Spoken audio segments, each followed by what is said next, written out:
বিশেষ সম্বৰ্ধনা অনুষ্ঠান যোৱা 29 আৰু 30 জুলাই 2023 তাৰিখ শনিবাৰে আৰু ৰবিবাৰে কলিকতাৰ নেতাজী ইণ্ডোৰ ষ্টেডিয়ামত অনুষ্ঠিত 7ম আন্তঃৰাষ্ট্ৰীয় কেৰাটে প্ৰতিযোগিতা 2023ত সোণৰ পদক বিজয়ক্ৰমে বিশাল বৰদলৈ, প্ৰিন্সিপিয়া বৰুৱা, জ্যোতিষ্মান বৈশ্য, মামণি দৈমাৰী, ৰূপৰ পদক বিজয়ক্ৰমে জিহান ভূঞা আৰু ৰোহন ভূঞা, ব্ৰঞ্জৰ পদক বিজয়ক্ৰমে জুমন শইকীয়া, জবা ডেকা, বিদ্যুৎ মেথি আৰু মনজিৎ মণ্ডলক সম্বৰ্ধনা জনোৱা হয়।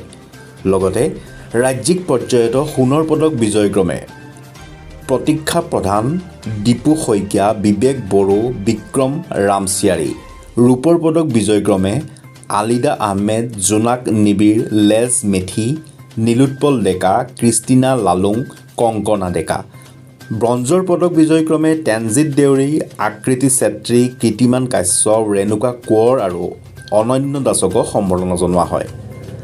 ইয়াৰ লগতে সংগতি ৰাখি 2023 বৰ্ষৰ নিৰ্বাচিত ঈগল জ্ঞানদীপ কুমাৰ, সুপৰ্ণা দেউৰী আৰু স্বাস্তিফ চৌহানকো বিশেষভাৱে সম্বৰ্ধনা জনোৱা হয়।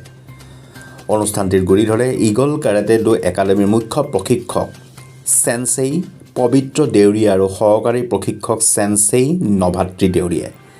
সভাপতিত্ব কৰে সমাজসেৱক শ্ৰীযুত সুৰেন তেৰণদেৱে।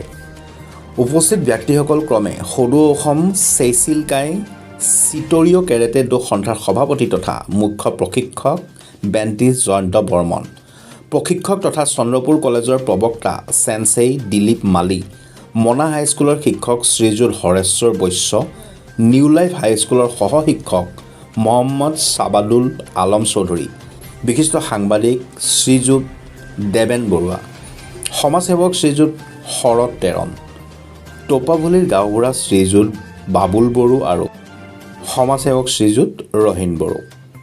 ধন্যবাদেৰে নিউজ 5 অসম।